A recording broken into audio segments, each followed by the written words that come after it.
ลับเข้ามาสู่ระยะนี้เป็นระยะของเวียกดีคนเด่นเป็นประจำระยะนี้ที่ว่าจะนำเอาเกี่ยวกับบุคคลที่ว่ามีความโดดเด่นหรือว่ามีความเก่งเกี่ยวกับแขนงกสิกรรมบ่จะเป็นการปลูกฝังการเลี้ยงสัตว์หรือว่าเป็นเทคนิคดีๆต่างๆเกี่ยวกับแขนงดังกล่าวมานำเสนอกัน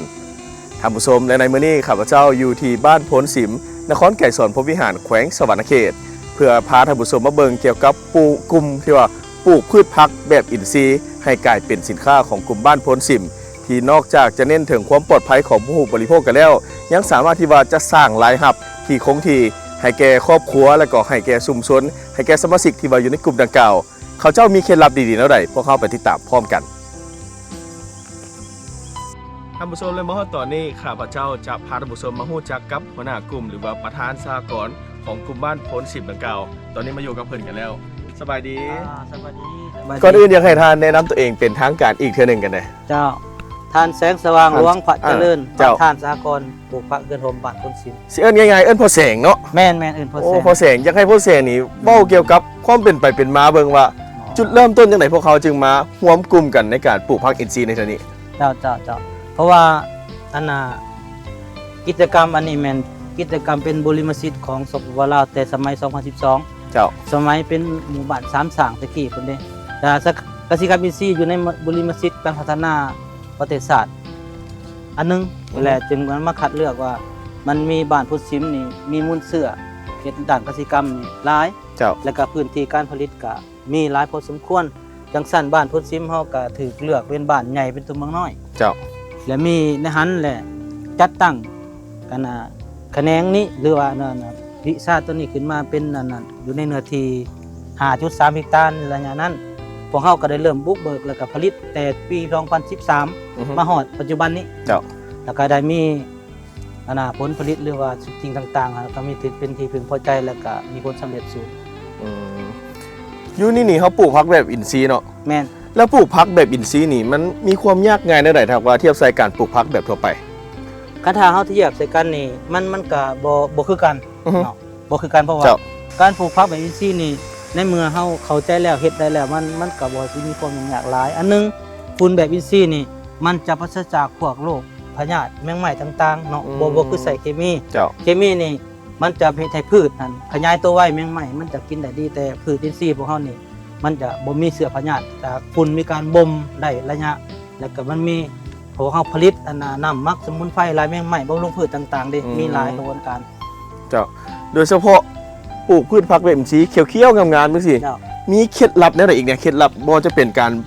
เมื่อกี้มีว่าการบ่มดินบ่แม่นการกำจัดศัตรูพืชอย่างเขามีเคล็ดลับแนวใดเคล็ดลับอันนึงอันพิเศษก็คือว่าเขาเอาใจใส่ของเขาเนาะเจ้าและความเชื่อมั่นของเขาแม่นหัวใจของเขาเจ้าเพชรอินทรีย์เขาบ่เอาหยังมาปนเลยหลังจากที่ว่าเขาได้เรียนรู้หมดทุกกระบวนการนับตั้งแต่การบรบัดดินการเฮ็ดฝุ่นและบรบัดผักการรดน้ำต่างๆเขาเป็นคนที่มีความชำนาญหมดสามารถเป็นครูสอนได้เป็นครูสอนเป็นนั้นได้เลยเนาะแม่นส่วนใหญ่พวกเขานี่ปลูกผักแบบเฮือนห่มบ่หลายๆเห็นหลายๆส่วนหลายๆนานนี่ระยะก่อนพวกเขาก็ก้าวสู่ฤดูฝนก็เป็นเฮือนห่มก่อนเนาะหลังจากนั้นแหละพวกเขาก็หมดฤดูฝนเขาก็ปลูกพืชไปตามฤดูกาลเป็นฤดูหนาวแล้วก็ฤดูแล้งแล้วเข้าหน้าฝนอีกถือว่าชาวสวนเฮานี่มีความชำนาญได้ทั้ง365วันเจ้าก็ถือว่ามีด้านเทคนิคดีๆกันเลยที่ว่าพอแสงได้บอกไปแล้ววันนี้ด้านการตลาดดิพวกเขามีการตลาดแนวใดพักนี่เก็บมาไปขายอยู่บ่อนใดจุดใดอยากให้พอแสงเราเนี่ยตัวนี้หันก็ถือว่าคันว่าเรื่องการตลาดนี่พวกเฮาหันยังน้อยเดียวที่ในสนองการตลาดบ่แล้วมันบ่พอแหละบ่พอพืชผักพวกเฮานี่มันมีจุดเด่นอยู่ว่าการขายให้ผู้บริโภคเอาไปใช้แหละมันดีเขาบ่มีความเสี่ยงเขาบ่คิดหยังหลายเพราะว่ามันเป็นผักสดและปลอดภัยจากสวนของเฮาแหละถือว่าผักอินทรีย์นี่ดีและการตลาดต่างๆหันอันนึงแหละแม่นระยะก่อนหันแม่นทั้งของการค้ากสิกรรมแขนงปลูกฝังต่างๆเพิ่นได้ร่วมกันค้นคว้าหาบ่อนขายให้พวกเฮาจัดเป็นตลาดจัดเป็นขายหับเชิญในกองประชุมต่างๆเพิ่นเฮ็ดเบิดทุกอันทุกแนวจังซั่นแหละผู้บริโภคอย่างกว้างขวางมาฮู้พวกเฮาและพวกเฮาในการขายก็บ่มีความยุ่งยากโอ้ซื้อง่ายขายดีแม่นและการขายดีๆแบบนี้นี่รายรับดีพอรายรับนี่หลายบ่รายรับนี่ก็บ่หลายก็นับแต่7ล้าน52ล้านต่อครอบครัวในปัจจุบันโอ้7ล้าน52ล้านแต่นั่นแหละแล้วมาเฮ็ดการปลูกผักอินทรีย์แบบนี้ชีวิตการเป็นอยู่ของสมาชิกในกลุ่มเฮานี่ มีการเปลี่ยนแปลงแนวใด โอ้คันสิเว้านิดนึงนี่ดีขึ้นหลาย อือฮึ เพราะว่าอันนึงนี่เขาเจ้าได้มีทุนให้ลูกเขาไปโรงเรียนเขามีทุนเฮ็ดสร้างเฮือนใหม่มีทุนซื้อรถมีทุนอันชีวิตกันเป็นอยู่เขาอยู่อุ่นกินอิ่มนะมันสะดวกสบาย เจ้า เขาบ่คิดว่าจะไปเอาเงินอยู่ไสสิไปรับจ้างบ่อื่นเขาบ่ไปเนาะแต่หน้าเขายังบ่เฮ็ดเขาหาเงินแล้วจ้างคนเฮ็ดเอา โอ้โห จังซั่นแหละเขาแหละกลางคืน 10 โมงยังเบิกเงินอยู่เพราะว่าคนมาซื้อพักกลางคืนยังมี โอ้ จังซั่นเด้ ขายดีวะนั่น ขาย เนาะ ดีทุกมื้อวันอาทิตย์ก็ได้ขาย เจ้า ม แล้วขายดีๆแบบนี้เขามีแผนสิพัฒนาอย่างต่อไปแนวใดเด้ เดี๋ยวนี้หันพวกเฮามีแผนพัฒนาร่วมกับทางแขวงสนเขตนั่นแหละเพิ่นว่าให้พวกเฮานี่ต้านการนำเข้าเนาะพืชผักไปเทื่อละ9เดี๋ยวนี้หันพวกเฮาได้เพิ่นได้บุกเบิกเนื้อที่พวกเฮาเป็นอันไหนเนื้อที่มอบหมายมาหัน28เฮกตาร์เพิ่นบุกเบิกแล้ว10 เจ้า พวกเฮาก็จะร่วมใจกลุ่มใหม่กลุ่มเก่าเฮานี่เป็นสหกรณ์นั้น พัฒนาตัวนั้นไปตามกระบวนการติดตั้งการนำเข้าพืชผักให้เพิ่นเนาะพวกเฮาก็อิงสู่ความชำนาญของเฮาหนึ่งพวกเฮาสามารถเก็บแนวพันธุ์เองได้เป็นบางอย่าง เจ้า สามารถเฮ็ดฝุ่นบ่มได้โดยที่บ่ซื้อน้ำเข้าสามารถเฮ็ดฝุ่นน้ำชีวภาพเล็งพืชต่างๆบ่แต่การน้ำเข้าแล้วก็ฝุ่นที่พวกเฮาเห็นนั้นพวกเฮาจะพัฒนาเอาเป็นต้นไม้น้อยแล้วมาบดมาซับเฮ็ดเป็นฝุ่นให้พวกเฮาดินได้มีหลังจากเหลือจากที่ใส่แล้วไปขายจำหน่ายให้ผู้เอาค้า เจ้าเอาง่ายๆเฮ็ดแบบธรรมชาติเพื่อธรรมชาติ เพื่อธรรมชาติ เออถือว่ามีข้อคิดดีก็หลาย แม่น แล้ววันนี้อยากให้ทานฝากถึงบรรดาพ่อแม่ประชาชนหรือว่าบรรดาสาวหนุ่มต่างๆ ผู้ที่ว่าคิดอยากจะเริ่มต้นในการเฮ็ดกสิกรรมแบบอินทรีย์นี่จะเริ่มต้นจากจุดใดให้แฮงบันดาลใจเขาเจ้าไหนเจ้า ตัวนี้นี่ก็สิฝากถึงเนาะผ่านมาพวกเฮาก็เคยได้ยินเคยได้มีผู้สอนผู้ถามก็เป็นโอกาสดีที่พวกเฮาจะได้ฝากความนี่ให้เพิ่นได้ค้นคว้าคิดเติม เจ้า เพราะว่ากสิกรรมแบบของเฮานี้มันเป็นมิตรต่อสิ่งแวดล้อมแล้วก็ทั้งหมดมูลก็มลพิษของในอากาศมันสิบ่มีพวกเฮาใส่แต่ธรรมชาติประกันเฮ็ดกันสร้าง และพืชผักที่พวกเฮาจะได้บริโภคนั้นก็แม่นได้จากธรรมชาติทั้งหมดและในการที่เชิญชวนประธานมาเฮ็ดครั้งนี้ก็เพื่อว่าอย่างน้อยพวกเฮาก็เฮ็ดให้ได้กินในครอบครัวเฮาจะบ่ได้ซื้ออันที่สองนั่นแม่นพวกเฮาจะมีความรู้สำหรับว่าจะหมุนใส่เทคนิคทุกสิ่งทุกอย่างว่าการเฮ็ดฝุ่นบ่มการปลูกพืชต่างๆ มันก็ในระยะก่อนเป็นเรื่องยากแต่เดี๋ยวนี้พวกเฮาเป็นเรื่องง่ายเพราะว่าง่ายที่สุดถ้าทานที่ได้เข้ามาค้นคว้ากับเฮาและทานจะได้ความรู้ดีๆและได้พบความสะดวก อันนี้คือว่าเป็นข้อคิดดีๆท่านใดที่ว่าอยากจะเริ่มในการผลิตกสิกรรมแบบอินทรีย์แบบนี้ก็ลองเบิ่งกันก่อน ลองเบิ่งกันก่อน เริ่มต้นง่ายๆแล้วก็ใส่ใจกับมันเนาะ ใส่ใจกับมัน เจ้ามื้อนี้ก็ขอบใจพ่อแสงกันหลายที่ว่าให้การสัมภาษณ์วันนี้เดี๋ยว ขอบใจทีมงานทุกท่านครับ เจ้าเดี๋ยวลูกสิไปเบิ่งกับสอบถามกับสมาชิกอีกหน่อยหนึงก็ได้บ่เด้อ เจ้าได้ เจ้าเดี๋ยวเข้าไปเบิ่งกันเจ้าท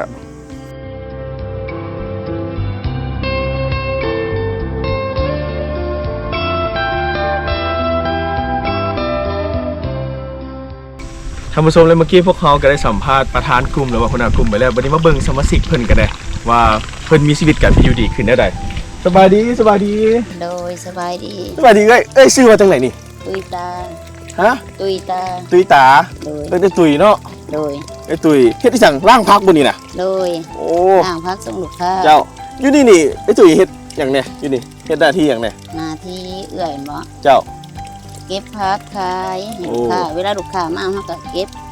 อือฮึ แล้วก็มัดนับให้ทุกเพิ่น โอ้มาล้างมานับมามัดจังซี่เลยบ่แพ็คจังซี่ให้เพิ่นเลย แม่น เอ้ยอยู่กลุ่มนี่ดนแล้วบ่เอ้ยกลุ่มปลูกผักอินทรีย์ของบ้าน ปี นี่ นี่แหละนะ 13 ปีละ โดย บ่โทษเป็นลูกสาวลูกชายก็ใหญ่เป็นบ่าวเป็นสาวแล้ว ใหญ่ บ่นี่ แล้วแต่ลูกชายอายุเฮาก็เฮียนย่าง โอ้เดี๋ยวนี้จนเรียนแล้วเนาะ 17 18 ปีแล้ว เจ้าแล้วมาอยู่นี่เป็นจังไดชีวิตการเป็นอยู่เฮา ก็ว่าดีขึ้นหลายเนาะ อือฮึ แต่ก่อนก็คือว่าหั่นแหละเฮาก็บ่ก็ทุกข์ยากเนาะแต่ว่ามาอยู่นี่แล้วก็เริ่มต้นทำอีกก็เฮาก็ยังบ่มีหยัง อือฮึ มาความดีขึ้นของมันก็คือเฮาก็ไปส่งลูกเรียน เจ้า แล้วก็มาเก็บเงินแล้วก็ได้เฮ็ดเฮือนซื้อรถซื้อล่าง โอ้มีรถมีร้านเป็นของตัวเองเนาะบัดนี้เนาะ โดย อยู่นี่อยู่แต่เอื้อยบ่หรือว่าครอบครัวเอื้อยผัวเอื้อยมี ค ก็ รอ อบ ยู่นํ ครัว อยู่เฮ็ดนํกันเป็นกลุ่มเลยเนาะ แม่น โอ้สร้างรายรับแบบมีทั้ง บ่ได้เฮ็ดให้บ่ได้เฮ็ดหน้าได้เฮ็ดแต่สวนนี่ เจ้าทั้งสองคนเลยเนาะโอ้ชีวิตกับอยู่ดีขึ้นก็หลาย โดย เอาสู่โซนเรื่อยเด้อ โดย เอาให้ลำรวยๆเก่าๆได้ป่ะนี่ โดย เดี๋ยวน้องสิไปถามอีกผู้หนึงก่อน โดย เจ้าขอบใจเอ้ยตื่นตา ขอบใจ เจ้าท่านผู้ชมเมื่อกี้พวกเขาได้มีการสัมภาษณ์สมาชิกที่ว่าเป็นเพศหญิงกันแล้ววันนี้พวกเขามาเบิ่งสมาชิกอีกผู้หนึ่งที่ว่าเป็นเพศชายของกลุ่มบ้านเพิ่นกันได้สวัสดี สบายดี สวัสดีพ่ออยากให้พ่อแนะนำตัวเอง เจ้า เชื่อแน่อีกเชื่อหนึงเนี่ย เจ้าสบายดี เจ้า ครับเจ้าซื้อบุญท่อนซิมมาวงศ์ อืม เนาะนะเป็นสมาชิกภายในสวนนี้แต่ปี 2012คนแล้ว โอ้ คื พอทอนเนาะ แมน พอทอน2012นี่แฮงจูงใจอยากมาเป็นสมาชิกเพิ่นนี่เป็นหยังอีพ่อ ก็เบื้องต้นก็คิดบ่ถึงเนาะ เจ้า นะเพราะว่าอันนึงเว้าง่ายๆก็ความมักของพ่อ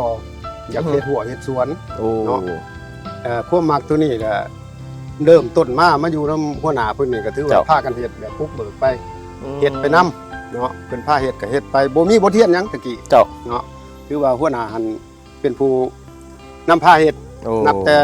มักพุ่นมักหยังพุ่นแหละเนาะก็คือเพิ่นเว้ากันแหล้ว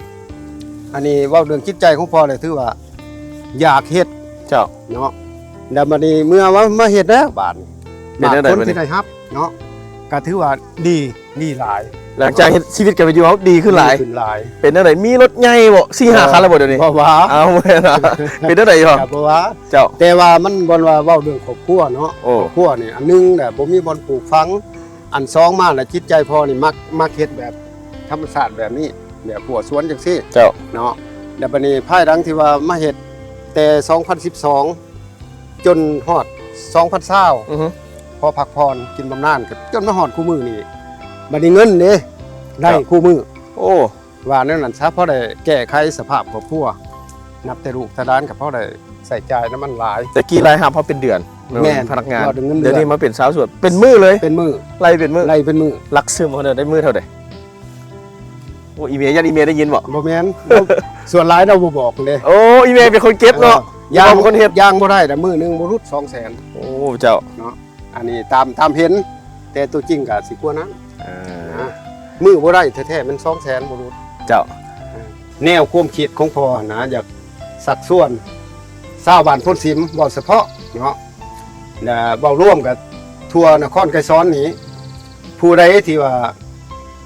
อยากมีจิตใจที่ว่าอยากมาเฮ็ดหัวเฮ็ดสวนเกษตรอินทรีย์อันนี้ก็ถือว่าหมู่เฮามีบ่อนให้เฮ็ดเนาะว่าซะแต่ว่าเบื้องต้นมันก็ยากความยากนี่ก็บ่เหลือจากความอยากเฮ็ดเนาะว่าง่ายๆนั่นน่ะซะถือว่าจิตใจเฮาอยากเฮ็ดน่ะมันยากกว่านั้นมันก็สู้ได้นี่ขอสักส่วนชาวบ้านพ้นซิมเว้าเฉพาะเว้าร่วมกับทั่วนครไกรสอนเนาะให้จริงใจมาเฮ็ดนํกันให้มันกลายเป็นสากลขึ้นไปเรื่อยๆเนาะ อ่ะท่านผู้ชมนี่ก็ถือว่าเป็นอีกหนึ่ง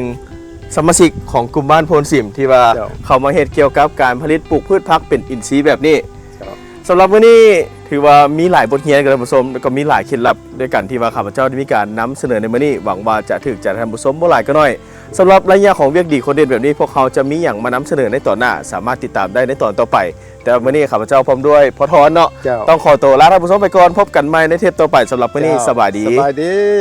สบายดี เจ้า เจ้า